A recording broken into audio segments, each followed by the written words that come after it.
Hi hello welcome to నయా poster.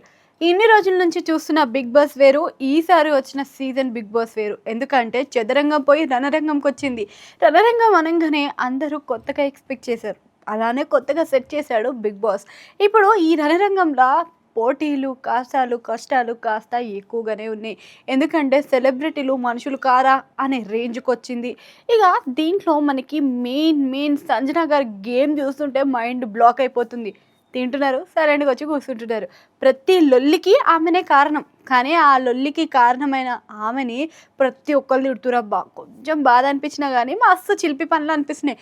Sanjana గారి character ఇలా ఉంటుందా అని చాలామంది షాక్ అయ్యారు.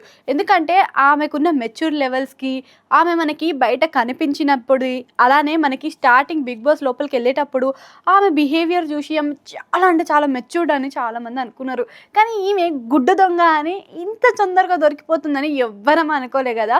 కానీ ఇక్కడ ఒక మైనస్ చేసింది. అదే మన తనూజాని ఇంకా బర్నీ గారిని ఇరికిడానికి ట్రై చేసింది అక్క. పాపం ఆ మొక్కదాని వల్ల ముగ్గురు బలయ్యారు. రామ్ రాథోడ్ని కూడా బలి చేసింది.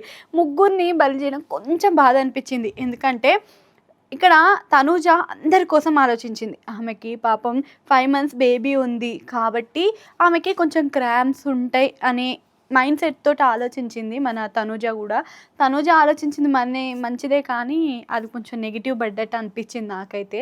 ఎందుకంటే తనూజ మన మంచిగా ఆలోచించింది అని ఆమె అనుకొని ఉంటే అసలు తనూజ మీద పోకపోతుండేనేమో. మస్తు బాధపడ్డది.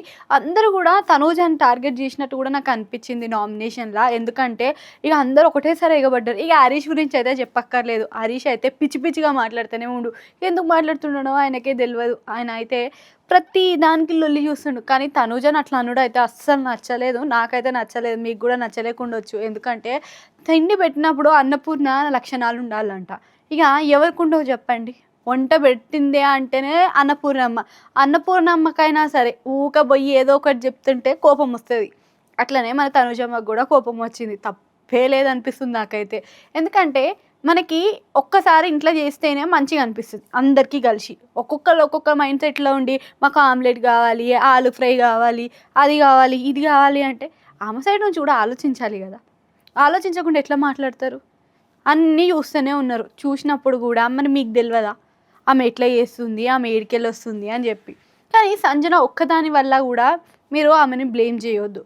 ఇంకా హౌస్ లోపలికి ఎంట్రీలు లేవు అని చెప్పి సంజన ఒక్కదాని వల్ల అంటే ఎట్లా చెప్పరే? ఎవరు దొంగ, ఎవరు సస్పెక్ట్గా అనిపిస్తున్నారో వాళ్ళని మీరు గమనియాలి. మీరు ఓనర్స్ ఉంది ఎందుకు, అది కూడా చూసుకోవాలి కదా. ఏం పోతున్నాయి, ఏం ఉంటున్నాయి అని చెప్పి. ఇక గుడ్డ ఎత్తుకపోయినాక దొంగను ఎత్తుకి ఏం లాభం మీకు కనిపిస్తుంది కదా. ఓనర్స్ ఎవరెవరు లోపలికి వెళ్తురు, ఎవరెవరు టెనెంట్స్ బయటకు వస్తురు అనేవి ఓనర్స్ అన్నీ గమనిస్తూనే ఉంటారు. ఇక మనీష్ అయితే మస్తుగా అవమానించిండు ఈ రామ్ రాథోడ్ని. ఎందుకంటే ఆయన అంతగానం బతలాడుతున్నప్పుడు నీకు ఇంత కూడా మంచిగా అనిపించలేదా మనీష్? అప్పుడు కూడా కొంచెమైనా ఆలోచించాల్సింది. ఇక మన ఇష్టం వచ్చినట్టు నోటికి ఏది వస్తే అట్లా ఫేక్ ఉన్నావు నువ్వు, ఫేక్ కానీ నువ్వు లోపల ఒకలాగా ఉన్నావు, బయటకు ఒకలా ఉన్నావు, నీకు తెలిసినప్పుడు ఎందుకు చెప్పలే అంటే, అవును మనుషులం మనం, ఒకరికొకరు సాయం చేసుకోవాలని ఆయన అట్లా ఆలోచించిండు. అది ఎందుకు ఆలోచించలేడు ఆయన అనేది కూడా మస్తు మందికి ఇట్లా అనిపిస్తుంది. ఇక గేమ్ పరంగా వస్తే గేమ్స్ అయితే ఇప్పటివరకు మంచిగా ఆడుతున్నారు. సుమన్ శెట్టి వీక్ అనుకున్న ప్రతిసారి హై లెవెల్ ఇస్తున్నాడని చెప్పుకోవచ్చు. ఈ పుల్లలు పెట్టడంలో సంజన తోపు అయితే ఇక కాంప్రమైజ్ చేయడంలో చేపియడంలో కూడా మనకు మన బర్నీ ఉన్నాడు అనమాట. ప్రతిదీ కూడా కాంప్రమైజ్ చేస్తూనే ఉండు. ఇక ఇప్పుడు వరకు చూసింది ఒక లెక్క అయితే మనకి నామినేషన్లో తనూజ, రీతు. అసలు రీతు ఏంది, రీతు కూడా గింతగనం హైప్ ఇస్తుందా, రీతు కూడా గింతగనం మాట్లాడుతుందా అని చెప్పేసి ఒక మంచి కేటగిరీలో కనిపించింది అనమాట. ఆమెకి నెత్తికి దెబ్బ తాకిన ఆటల ఎంత స్పాంటేనియస్గా ఆడుతుందంటే ఇద్దరికి మంచిగా అనిపించిందిలే. కానీ ఆ ఇద్దరు లొల్లి పెట్టుకోవడం మంచిగా అనిపించలే. అంటే తనూజకి మాట్లాడడం రాదేమో అనేది కొంచెం రీతు అర్థం చేసుకొని ఉంటే బాగుండేది. కానీ తనూజ ఎట్లా చేస్తుంది, పైకి ఒక లెక్క లోపల ఒక లెక్క ఉంది అనేది మాత్రమే ఆలోచిస్తుంది మన రీతు కూడా. ఇక ఎక్కువ అరవద్దు అన్న కొద్దిగా అరుస్తూనే ఉంది. మళ్ళీ స్క్రీన్ పైన కనిపించాలనుకుంటుందో ఏమో, మళ్ళీ అంతగానో మరిస్తే ఏమొస్తుంది అని ఒక్కసారి కూడా ఆలోచించలేదు. ఇక వీళ్ళిద్దరు ముచ్చట గిట్లుంటే సృష్టి అసలు ఏంది ఆ పిల్ల ఏం మాట్లాడుతుంది, సిగ్గుందా గుడ్డు తిన్నీకి అని అన్నది. గంత పెద్ద మాట, గంత పెద్ద ఆమెను అనొచ్చా అసలు?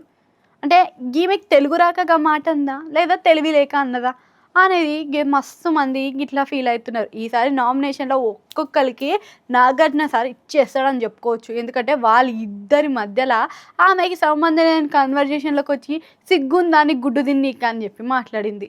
అట్లా అనకుండా అసలు ఏమైంది? ఎట్లయింది? అని తెలుసుకోవచ్చుగా నిమ్మలంగా. తెలుసుకోకుండానే మాట్లాడుతుంది. ఈమెనేమో పుల్లబెడుతుంది, నవ్వుతుంది. సరే ఆమె పుల్లబెట్టింది, నవ్వింది. కానీ ఈసారి 'బిగ్ బాస్' ఇప్పుడు నామినేషన్స్ అయితే స్టార్ట్ అయిపోయినాయి. మధ్యలో చేసిండు మన వీక్ మిడిల్‌ల. సో, దీని తర్వాత నెక్స్ట్ ఏంటి? క్యాప్టెన్ గూడా ఇప్పుడు మంచిగా ఒక్కొక్కళ్ళు ఎంచుకుంటున్నారనమాట. మస్తు తెలివైన, మస్తు పుల్లలు మారి అయిన, మస్తు యాక్టివ్ అయిన సంజన ఇప్పుడు న్యూ క్యాప్టెన్ అనమాట. గీ ముచ్చట మనకు ఈ ఎపిసోడ్‌లో కనిపిస్తది. నిన్న చూసిన ఎపిసోడ్ వరకు నామినేషన్స్ అయిపోయినప్పటికీ, ఈసారైతే మనకి ఈరోజు ఏదైతే ఎపిసోడ్ వస్తుందో అందులో మనకి సంజన క్యాప్టెన్‌గా కనిపిస్తదనమాట. న్యూ క్యాప్టెన్ గూడా వచ్చేసింది. మరి రేషన్ గానీ, ఇక హౌస్‌లోకి టెనెంట్స్ పోతారా? లేదా? అనేది మాత్రం మస్తు మందికి ఎక్సైట్‌మెంట్ అయితే ఉంది. ఈసారి లోపలికి పోతే పర్మిషన్ తీసుకోవాలన్న కాడ నుంచి అసలు ఎవ్వరు లోపలికి రావద్దన్న కాడికొచ్చింది. ఏ సీజన్‌లో లేదయ్యా ఫుడ్ గురించి కొట్టుకునుడు. ఈ సీజన్‌లో అయితే మస్తుగా కొట్టుకుంటుర్రు. ఇక టెనెంట్స్‌కైతే రోజు సాంబార్ అన్నమేనట. బిగ్ బాస్ కాస్త చూసి సాంబార్ అన్నం కాకుండా జర చికెన్ అన్నం కూడా పెట్టుర్రి. వాళ్ళు కూడా మస్తు ఖుషి ఫీల్ అవుతారు. సో, ఈళ్ళ ముచ్చటకొస్తే మాత్రం టెనెంట్స్‌కి కొంచెం ఫుడ్ అనేది ఇబ్బంది అవుతుంది. ఇక మన పార్వతి ఏదైతే తనుజ ఉందో కొంచెం ఏడుసుడు తక్కువైతే బావుంటది.